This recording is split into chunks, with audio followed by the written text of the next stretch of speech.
r/AskReddit. It's Samig says. What was your worst ever holiday destination? Sfauna says. Miami. Hands down. It was so muggy, and every time I showered I was sticky. I've been to far hotter places, but geez, Miami was on a whole different level. Also, Florida man always doing crazy shit. Jord Perfect 123 says. So you're sweating before you're even done toweling off from the shower. I'd fail at Florida. 62,723,870 says. Same. Worst weather ever. Plus it's so ghetto. Dr_Whiskeyman says. I went to Southern Illinois at Christmas time. First time I'd been there. Flat, desolate, brown, and, frick, I'm cold. It's like being on a shit version of the moon where everything, frick, I'm sucks. Awful. Went there in spring once though, it was lovely. Sir_clicks_a_lot says. San Felipe, Mexico, in Baja California Norte, near the north end of the Sea of Cortez. I was there around 2009. Up until the past few decades, San Felipe used to be a nice beach town with a thriving fishing industry as well as lots of tourism. But over time, environmental degradation decimated both the fisheries and the quality of the area for tourists. Some of the old tourist infrastructure is still there, and people have vacation homes and such, but there's not much going on to draw people there anymore. Because their economy is depressed, the local authorities apparently decided to generate revenue by harassing the few tourists who do show up and forcing them to pay fines for bogus traffic violations or other minor bullshit such as public intoxication. They wait outside of the area where bars are located. They will give you an opportunity to contest the citation, but doing so would require returning to San Felipe to go to court. They know anyone from the U.S. would rather pay a fine of $50 rather than make a separate trip back to San Felipe just to defend themselves in court. So people pay the bullshit fines. Stay the frick away from San Felipe. The whole town went to shit and all that's left are cops to hassle anyone who makes the mistake of. Cutelios says. Jamaica. Upon leaving the resort it was immediately obvious that the place was unsafe for tourists. The resort itself was adequate, and we didn't mind staying within the bubble. Someone with plans to explore the island was sure to be disappointed, or dead or both. Delightful says. Paris high hopes we had, and it was a shithole. There were even rats everywhere. And one climax says. Paris syndrome. Look it up. Black Veggie 79 says. What were you expecting? A lot of people seem to forget that Paris is an actual city, not a theme park. Have you ever been to New York City? When you go there you expect filth, grime, homeless people, rats that seem to be evolving, traffic and massive crowds, right? And you should. It's a city with millions of people in it. Paris is no different. It's a living city with all the same problems any major city has.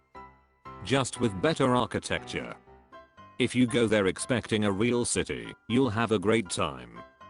If you go expecting the entire city to be a curated museum, you'll be disappointed. Leisa Thori says.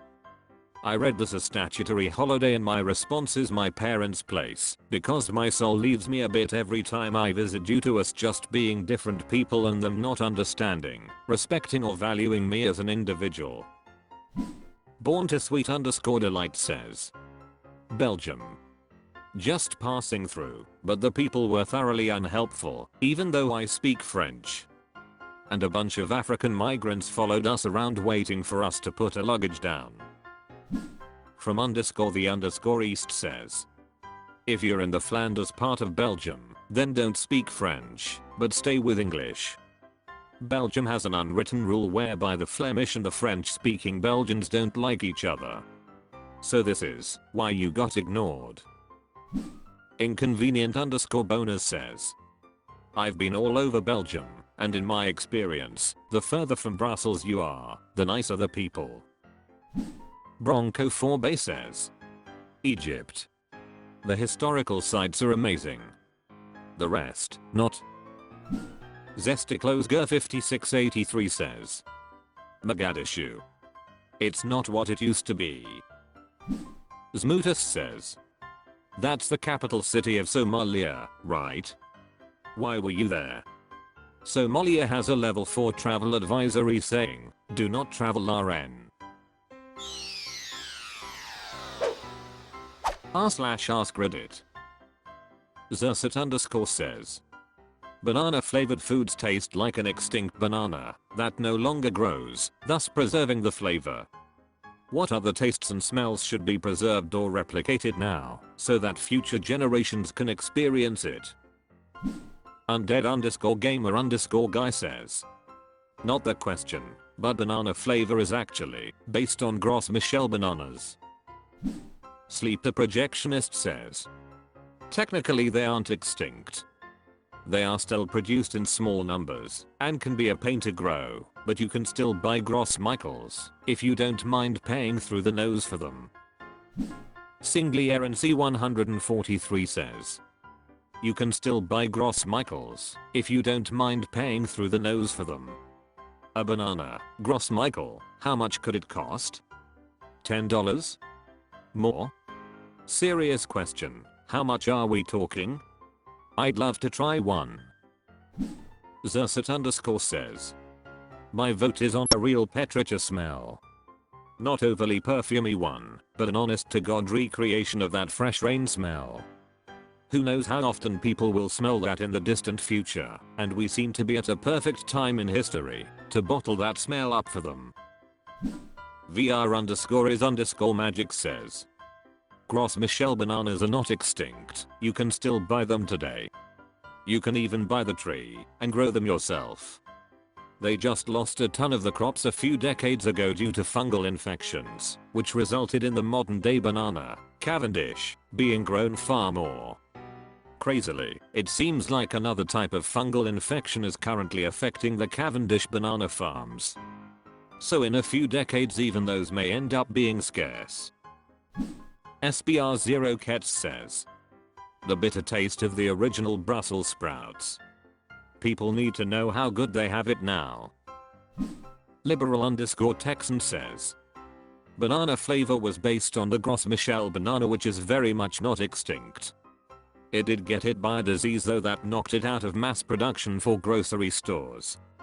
This was almost inevitable since they were grown en masse as a monoculture, making them highly susceptible to disease. To answer your question, it's only a matter of time before the Cavendish banana, which is the most common in stores now, follows suit. Sack says. Anything plant-based, to be honest, climate change is gonna frick up our crops something fierce.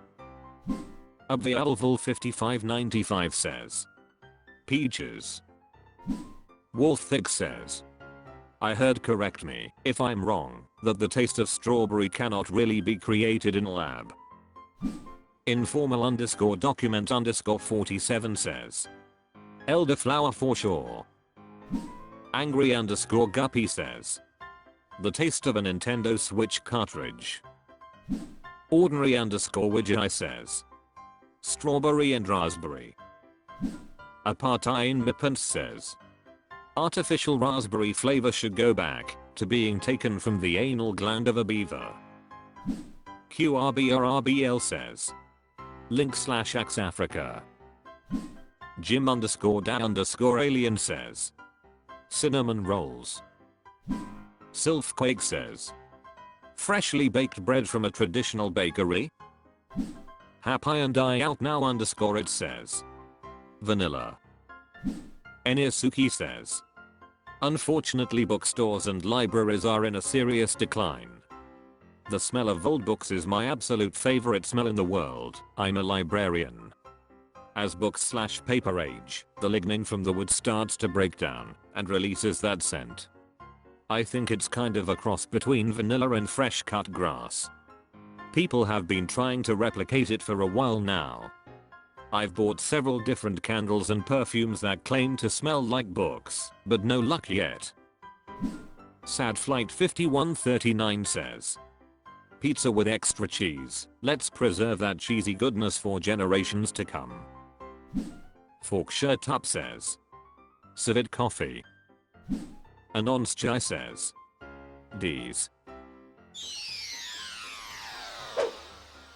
r/AskReddit. Admiral Baracadamus says, people who go to drive-thrus without any idea what they want and take 10 minutes to figure it out. What's actually wrong with you? I_lick_bananas says, I wasn't really hungry. I was just drawn in by the flashing neon signs and the witty one-liner on the marquee. Then the talking clown head asked if I'd be using the app today, and I didn't have the app, but I was curious about the app, so I asked what it was, and then I had to download it.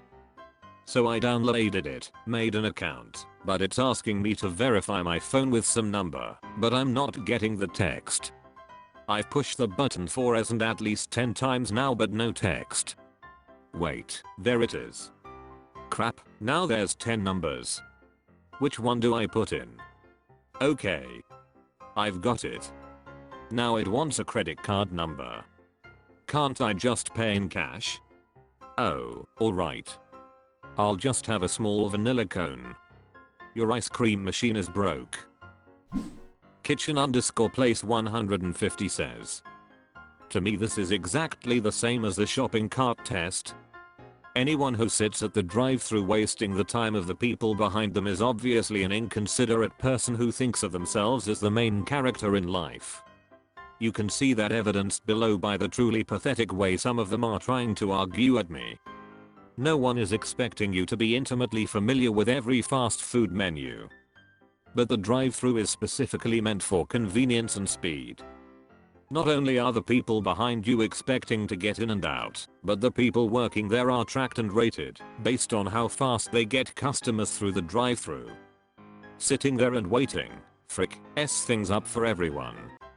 So if you don't know what you want, just go inside and browse the menu at your leisure. Hell, you can even just park and look it up on your phone.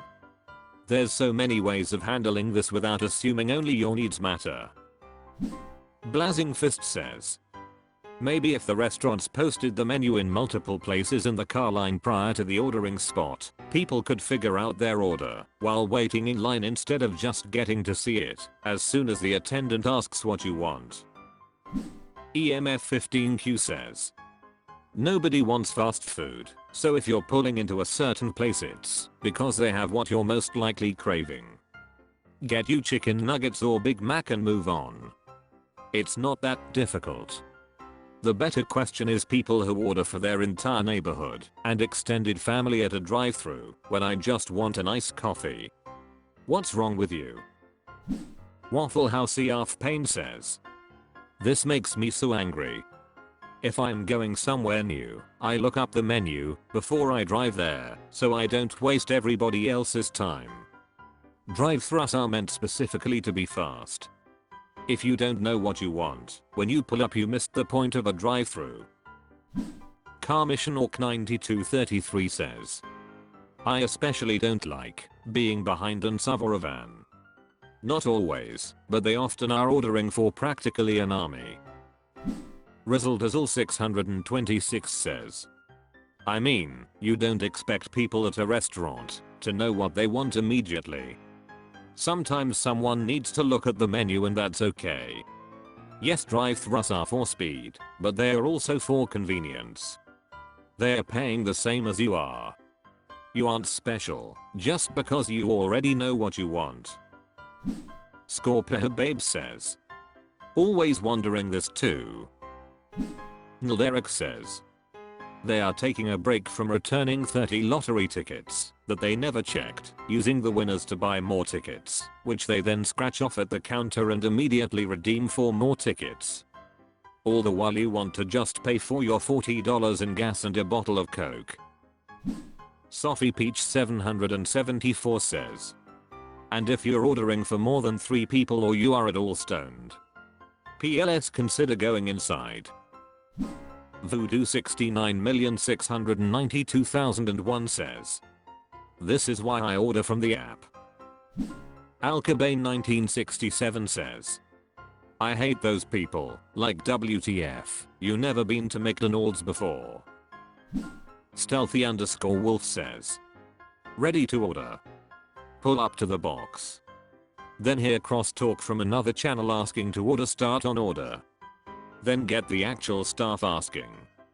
Just as I formulate the order, the screen changes to other parts and take a minute to get back to the actual menu."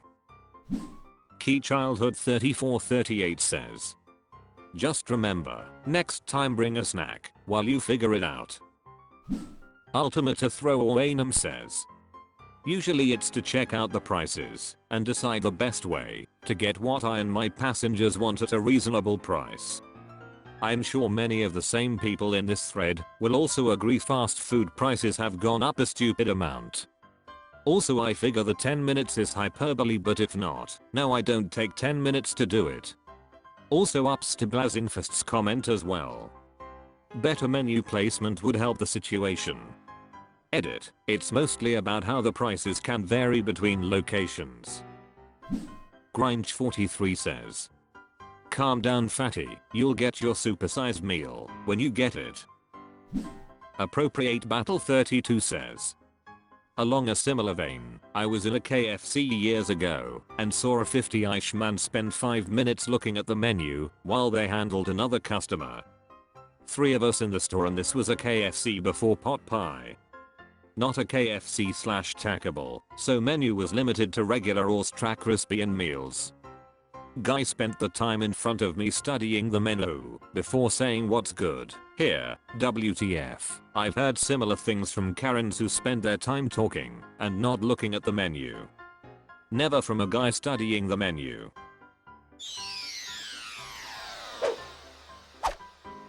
That's all for this video. Thank you for watching. Please subscribe.